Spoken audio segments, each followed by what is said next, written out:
What up gang, this is Fox back now. Jadi dah lama pun saya tak buat video rasanya. Tapi kali ni aku ada masa sikit. So, topik kita kali ni tak lain tak bukan yang agak panas juga 2-3 hari ni.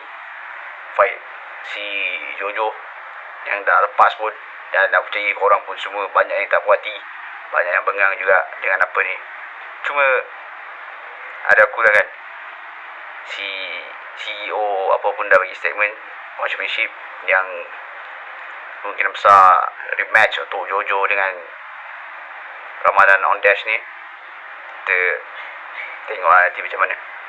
So aku rasa lebih baik dia adakan match ataupun rematch lah kan. Ni kalau sekali dua kau terkeluar Mount Guard tu tak apa lah, orang boleh faham lagi lah. Kalau dah sampai 5 kali tu, siapa yang tak bengang? So Jojo pun dah beritahu yang dia nak rematch dan kemungkinan besar akan fight balik. Di apa pendapat orang kan? Komen sikit. Ni tak patut lah pada aku, sangat-sangat tak patut lah. Sekaligus dia membuatkan apa fight yang event-event besar ni dicemari lah pada aku. Satu perbuatan yang hina lah pada aku.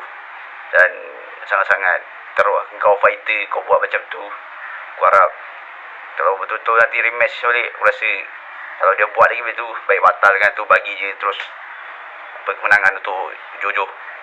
So tu je video kali ni. This is Force right now.